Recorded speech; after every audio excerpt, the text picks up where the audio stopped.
അദ്ദേഹത്തെയും ബഹുമാന പുരസ്സരം വേദിയിലേക്ക് സ്വാഗതം ചെയ്യുന്നു. എത്തിച്ചേർന്നിട്ടുള്ള ട്രസ്റ്റിൻ്റെ PRO, വിവിധ IQAC coordinator Abhilash, Sunitha teacher, Sumalatha teacher, Chandrika teacher, എല്ലാവരെയും ഈ യാത്ര പുതിയ ഉത്തരവാദിത്തയുടെയും മൂല്യങ്ങൾ ജീവിതത്തിൽ ഉയർത്തിപ്പിടിച്ച് ആശംസിച്ചുകൊണ്ട് വിജയതിലകമണിയാൻ ഇവിടെ എത്തിച്ചേർന്നു.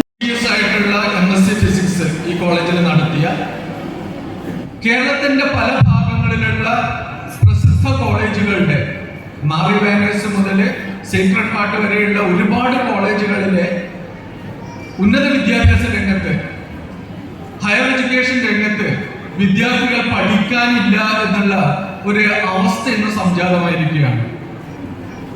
ഈ ഒരു വിഷയത്തില് വളരെ കൃത്യമായിട്ടുള്ളൊരു ചർച്ച കഴിഞ്ഞ 27-ാം തീയതി നടന്ന മന്ത്രിതല മീറ്റിംഗിൽ നടക്കുകയുണ്ടായി.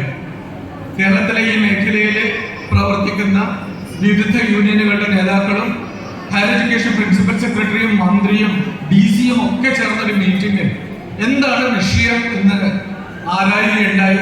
എന്തൊക്കെ പരിഹാരങ്ങൾ അതിന് നിർദ്ദേശിക്കാൻ പറ്റും എന്ന് നമ്മളോട് ചോദിക്കുകയുണ്ടായി. അതിൽ ഐഡന്റിഫൈ ചെയ്തിരിക്കുന്ന പല വിഷയങ്ങളിൽ ഒന്ന്, ഇന്നത്തെ ഉന്നത വിദ്യാഭ്യാസ രംഗത്ത് നിൽക്കുന്ന ഗുണമേന്മയുടെ കുറവ് തന്നെയാണ്. പണ്ട് ചാതുർവർണ്ണയത്തിന്റെ കാലത്ത് ഒരച്ഛൻ 10-11 വയസ്സിൽ തന്നെ മകനെ അല്ലെങ്കിൽ മകളെ ഈ ജോലിയിൽ കൂടെ കൂട്ടും. ഒരു ആശാരിയാണെങ്കിൽ, നെയ്ത്തുകാരനാണെങ്കിൽ അവരുടെ കയ്യാളായിട്ട് കൂട്ടുമായിരുന്നു. 1-2 വർഷത്തിനുള്ളിൽ ആ ജോലിയിൽ അവന് നൈപുണ്യം കിട്ടുമായിരുന്നു.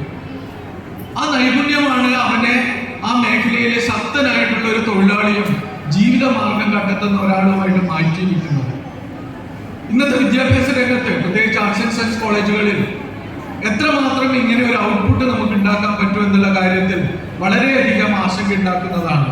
നമ്മുടെ തന്നെ ജോലി കിട്ടുന്നതാണ്. അതുകൊണ്ട് നമ്മൾ ഐഡന്റിഫൈ ചെയ്തിരുന്ന ഒരു പ്രശ്നം, തൊഴിലധിഷ്ഠിത വിദ്യാഭ്യാസം ഉണ്ടെങ്കിൽ മാത്രമേ അടുത്ത കാലത്ത് വിദ്യാർത്ഥികൾ കോളേജുകളിലേക്ക് വരുള്ളൂ എന്നുള്ളതാണ്.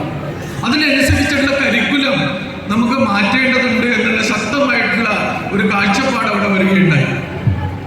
ഇതൊക്കെ നമ്മുടെ പഴയ നെഹ്റുവിയൻ കാഴ്ചപ്പാടുമായിട്ട് നമ്മൾ ചേർത്ത് കൊണ്ടുപോകേണ്ടതാണ്.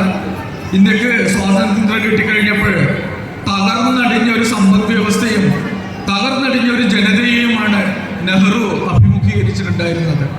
അന്ന് ആദ്യത്തെ പഞ്ചവത്സര പദ്ധതിയിൽ അദ്ദേഹം വിഭാവനം ചെയ്ത വിഷയങ്ങള് ഉന്നത വിദ്യാഭ്യാസ രംഗവും സാങ്കേതിക വിദ്യാഭ്യാസവും വളരെ കൃത്യമായിട്ട് അഡ്രസ് ചെയ്തില്ലെങ്കിൽ ഈ രാജ്യത്തിന് മുന്നേറാൻ പറ്റില്ല എന്നുള്ളതാണ്.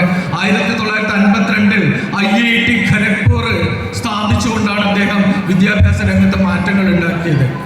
IIS-കൾ സ്ഥാപിച്ചുകൊണ്ടാണ് സാങ്കേതിക രംഗത്തും സയൻസിന്റെ രംഗത്തും മാറ്റങ്ങൾ ഉണ്ടാക്കിയിരിക്കുന്നത്. അതേപോലെ എയിംസുകൾ സ്ഥാപിച്ചിട്ടാണ് ആരോഗ്യ രംഗത്ത് മാറ്റങ്ങൾ ഉണ്ടാക്കിയിരിക്കുന്നത്. അതോടൊപ്പം അദ്ദേഹം പറഞ്ഞു വന്ന് നമ്മുടെ മാതൃഭാഷയിൽ പഠിക്കണം, ബേസിക് എഡ്യൂക്കേഷൻ മാതൃഭാഷയിലായിരിക്കണം, എങ്കിലേ കുട്ടികൾ സ്കൂളുകളിലേക്ക് വരുള്ളൂ എന്നുള്ളതാണ്. ഈ കുട്ടികളെ സ്കൂളുകളിലേക്കും കോളേജുകളിലേക്കും എത്തുന്ന വിദ്യാർത്ഥികളെ അവിടെ പിടിച്ചിരുത്തിക്കൊണ്ട് കൃത്യമായിട്ടുള്ള ഒരു ഔട്ട്പുട്ട് ഉണ്ടാക്കാൻ വേണ്ടിയിട്ട് നമുക്ക് പറ്റിയെങ്കിൽ മാത്രമേ നമ്മുടെ രാജ്യം രക്ഷപ്പെടുകയുള്ളൂ.